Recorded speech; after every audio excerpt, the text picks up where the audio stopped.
Let us in, please, Billie. We are here because this is stolen land, Billie, and we think we should be given access to your quite lovely $3 million man. Billie, please open the gate. We're standing here because if no one is illegal on stolen land, then surely that belief applies to this stunning $3 million mansion too, right? What started as a bold moment at the Grammys quickly turned into something far bigger than anyone expected. When Billie Eilish repeated the phrase, "No one is illegal on stolen land," the crowd roared. Celebrities jumped to their feet. Heads nodded. The clip spread across social media at lightning speed. It looked like one of those award show speeches that would fade away in a day or two. But this one didn't fade. Someone asked a simple, uncomfortable question. Does that slogan apply to your own property? Or is it only meant for a stage with bright lights and applause? That question didn't stay online for long. Soon after, a Los Angeles news crew showed up outside Billie's home. Cameras captured the tall gates, security systems, and clear private property signs. The contrast was impossible to ignore. On stage, borders sounded meaningless. At home, the borders were firm, guarded, and carefully protected. The conversation shifted almost overnight. It was no longer just about a catchy line at an awards show. It became a debate about consistency, privilege, and whether celebrities truly live by the principles they promote. Then Maher stepped in, and that's when the story caught real fire. Maher didn't hold back. He criticized Hollywood, award shows, and parts of the political left for what he described as performative guilt without real consequences. Finally, new rule memo to Democrats: if you ever want to win an election again, the absolute most important first step is stop doing this. No one is illegal on stolen land. Yeah, I don't know if we're still saying cringe.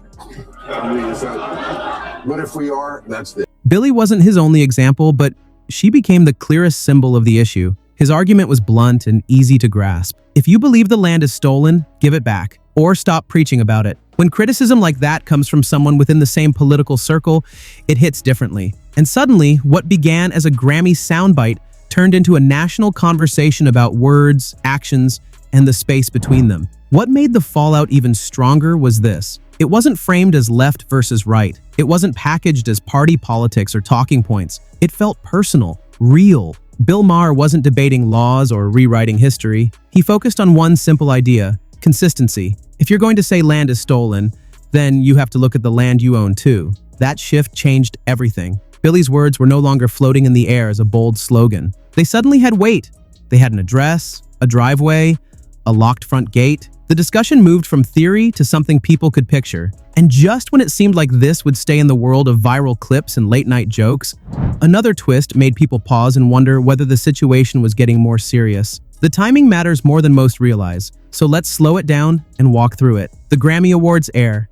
Billie Eilish wins. She steps onto the stage during a moment clearly meant to inspire and show support. Then she delivers the line, "No one is illegal on stolen land." The message challenges immigration rules and invites people to rethink how they see borders. In that room, it worked exactly as intended. The crowd applauded. Some stood up. The energy felt powerful. But that wasn't the end. Not even close. Within hours, the clip was everywhere online. Supporters praised her for speaking boldly and using her platform. Others reacted with skepticism, saying celebrities often make statements that sound meaningful but require no real sacrifice. And just like that, a single sentence turned into a nationwide debate. The turning point came when critics pointed out something simple and impossible to ignore. Billie owns extremely expensive property in Los Angeles. It comes with tall fences, security cameras, locked gates, and clear boundaries. So, people began asking a direct question. If all land is stolen and no one is illegal, what happens when someone walks up to your gate? That question moved from social media jokes to real life when a reporter showed up outside her home.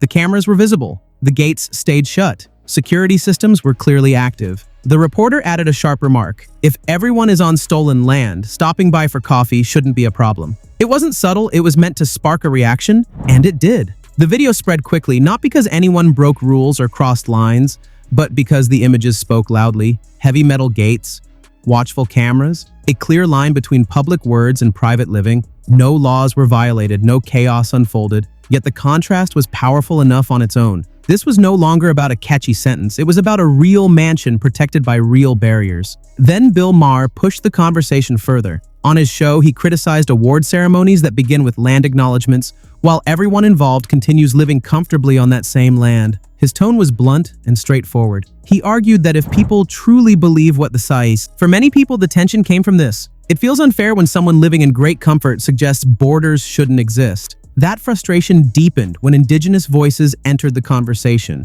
Some argued that land acknowledgements mean little if they're not followed by real action. And just like that, a Grammy speech had grown into a much wider debate about words, wealth, and what accountability truly looks like. Some argued it was unfair to use a pop star's indigenous heritage as a focal point. Nobody wanted to seem disrespectful to history or claim authority over tribes they didn't belong to, so the debate quickly intensified. After celebrities publicly admitted they live on stolen land, reports surfaced that a law firm had made either a symbolic or real pledge to help indigenous groups reclaim territory, which only added fuel to the fire. It's important to note, this wasn't an eviction or legal action. The goal was symbolic, to make a statement, and no public figure wants controversy like that attached to their name, even symbolically. Then Republican leaders like Ted Cruz jumped in, denouncing what they called anti-American sentiment in Hollywood. He questioned why entertainers continue profiting from ideas that question the nation's legitimacy. The clip spread immediately, perfectly suited for a larger conversation about politics, celebrity, and influence. What made it unusual was that not all of Billie's fans fully agreed with the message. Many said she was just repeating things she had heard online as a young person. Some insisted she meant no harm, but intent doesn't erase effect. Here, the effect was undeniable. Someone living in luxury made others feel judged or inadequate. By this point, immigration had faded from the focus. The conversation had shifted to something bigger. Are people finally noticing the vast gap between celebrities' lives and everyone else's? And are celebrities aware of that gap themselves? To understand why this struck such a strong chord, you have to look at the broader pattern: power, privilege, and the tension between words and lived reality. This isn't the first time an awards show has turned into a moral lecture. Celebrities have been using speeches to voice political and social opinions for years, repeating the same phrases, earning the same applause, and for a while it worked. But something has clearly shifted. Audiences today are more skeptical.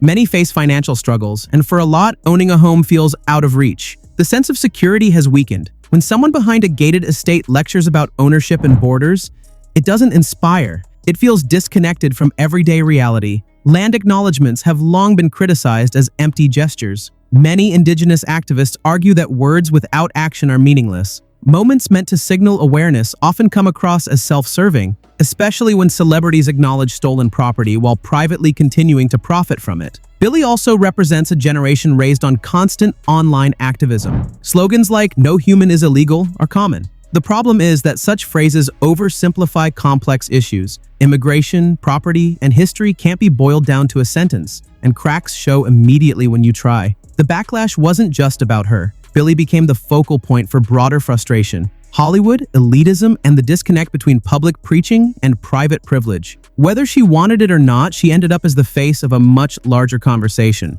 Whether Billie regrets the statement isn't the only question. Today, the public struggles to separate the messenger from the message, making it unclear if celebrities will continue making such bold claims. The bottom line, what was meant as a speech about compassion and empathy turned into a debate about wealth, hypocrisy, and whether Hollywood actually lives up to the values it promotes. In short, that's the drama. I don't think it was intentional. In my view, it was the result of carelessness. And being famous and wealthy only magnifies the consequences. The point is simple. People are tired of lofty moral statements that have no real-world impact. They will test your promises, literally, not just emotionally. Audiences now examine your life, comparing words to actions. When the two don't align, criticism follows. Will Billie lose her home? Probably not. Will another land acknowledgement happen? Almost certainly. But this episode forced many well-known figures to think twice before speaking without fully considering the implications. Ownership becomes real, not symbolic, once you declare land is stolen. Silence often follows. Her circle will tolerate it. The news cycle moves on, yet the images linger, the gates, the security cameras, and people remember that stark contrast. So, what do you think? Did this go too far, or did the criticism come from the overgeneralization of her message? This debate isn't going,